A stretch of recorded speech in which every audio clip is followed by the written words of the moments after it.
What's up, y'all? It's Jesse Lynch at Jesse Lynch Realty and Realty One Group Choice. I'm out of the Twin Cities of Minnesota, Minneapolis, St. Paul. Also, I do some stuff in Rochester. Thank you for watching this. How's it going? Hope you're doing well. Hope you're getting through the COVID virus craziness. And then also, you know, if you're watching this down the road, hope everything's good for you. Hopefully you hear COVID and you go, oh yeah, I forgot about that. I hope so. Anyways, welcome to the first official episode of what I'm going to call Riffin with Jesse. You know, it's just, as a real estate agent, I'm going to have a lot of time in the car. I'm going to have a lot of time, you know, between meetings, between showings. And this is exactly one of those situations. I just did 4 video agent previews for a client on some new builds. They're beautiful.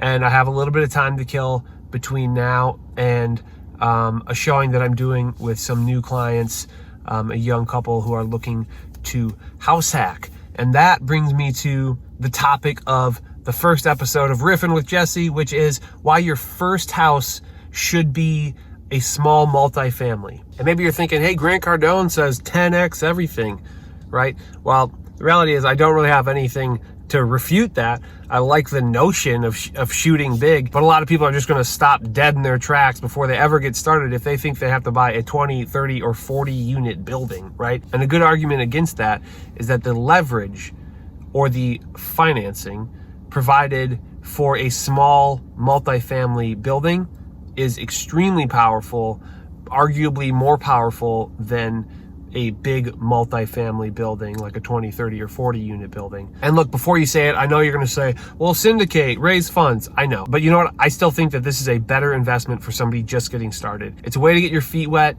and, you know, begin to shift your mindset. And I think that's a really important thing, to shift your mindset. I believe it was Robert Kiyosaki in Rich Dad Poor Dad. Maybe you've heard about it. Maybe you've heard me talk about it. Who said small hinges swing big doors. Okay? That is the power of real estate. That is the power specifically of a small multifamily, because you can use very small hinges like 3.5% down. That is the hinge that swings the big door. 3.5% down to buy a potentially 4 unit home. And if you have any questions about, well, what kind of loan can I get for 3.5% down? Just message me or message a mortgage lender. It's called an FHA loan. There's a lot to learn about it, but they're easy to get and they are extremely powerful. A house hack is fundamentally what I did at my duplex in Rochester. I bought a duplex for $182,000. I used 3.5% down, which came out to something like $8,000. That allowed me to acquire a home that in fact appraised for $191,000 at the time, and then homestead it. It's my residence, and it's given me time to work on the building while a tenant pays a huge chunk of my mortgage. I'm talking almost all of it. Okay, so my PITI, my PITI, my principal, interest, taxes, and insurance is $1,345 a month. My tenant on the main floor pays $1,200 a month, which means that on my mortgage alone, I have $145 left over after my tenant pays those things. And you know, I have to pay utilities. That's not free. But if I lived in a single family home, I have to pay utilities as well. Would I not? I would. Even if I rented, right? Okay, there are better deals out there. And my tenant is probably paying undervalue rent right now. And I could also leverage it a different way and do something like Airbnb, or I could rent by the room. But right now I have a tenant in there.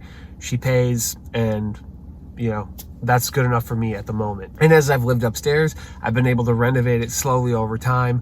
And that is going to make the value of my property increase, which you could do on a single family as well, but it's a lot easier when I don't have to pay $1,400 a month. I can use a big chunk of that and put it towards the renovations and ultimately expand the value of the home, expand my net worth, expand my ability to make bigger moves in the future. And look, there are better deals than that out there. You know, I just happen to like this deal. It's in Rochester. I think Rochester is a growing city. I think Rochester will be a fairly stable economy because of the Mayo Clinic. And the reality is people are going to keep living there because there is a world-class hospital there. I mean, one of the best in the world, right? If not the best. And a fun fact, during COVID, Mayo laid off a bunch of workers, but they continued paying all their workers. So right now I do feel pretty good about it as an investment. I really hope that as you watch this, you start to understand the power of it. It is a very, very powerful investment. If you consider the rent that I'm getting from my tenant, which is $1,200 a month, and then multiply that times 12 months, that's $14,400 a year that I'm making in income from my tenant. And that's just one tenant. Now imagine you can get a triplex or a fourplex where you have 2 or 3 tenants. So take 1440 and triple it. I'm not gonna do that math because my calculator's on my phone and I'm filming this on my phone right now, but that's a pretty good chunk of money. And yeah, maybe you can't just go take that and spend it at a casino or whatever, you know, or go to the movies with it, or like you can't turn it into groceries exactly. That's true. But it is money slowly getting deposited into your net worth every month. You know, every month, $1,200, $1,200, $1,200. You know, every year, $14,400, $14,400. And take that times 3. Okay, this is your net worth.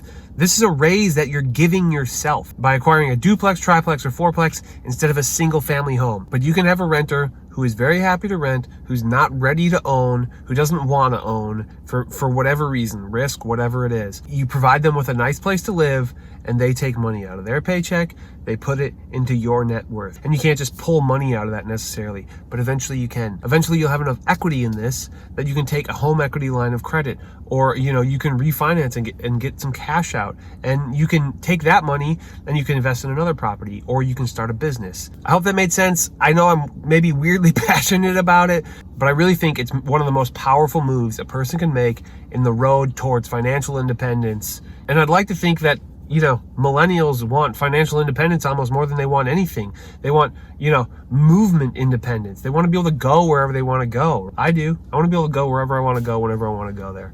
And I want to be able to do whatever I want, whenever I want to do it. And a lot of time it's going to be working my ass off. That's the reality. I like to work. I like to get stuff done. It's going to be, you know, making music. It's going to be, you know, trying to make films and music videos and being, you know, as creative as I can possibly be. And it's going to be doing stuff like real estate, helping other people get there. That's what I really want to do with real estate. I want to help people get there. I want them to get to the next step. I want people like myself who did not come from wealth, and I assure you, I did not come from wealth. I want us to be able to strive further and do more incredible things. I want the good, creative, you know, amazing people that I know who did not come from wealth. I want them to be able to be wealthy and be able to do incredible, beautiful things because they have the freedom of wealth. Dang it. Okay. I hope that this is valuable, and I hope there's a couple of you out there who haven't thought about this, and I hope there's a couple of you out there who haven't considered this idea yet, who maybe are considering it now. And look, just send me a message. At the end of this video and all my videos, I put my business card. It has all my contact info. You know, my website is jesselynchrealty.com. You can reach out to me there.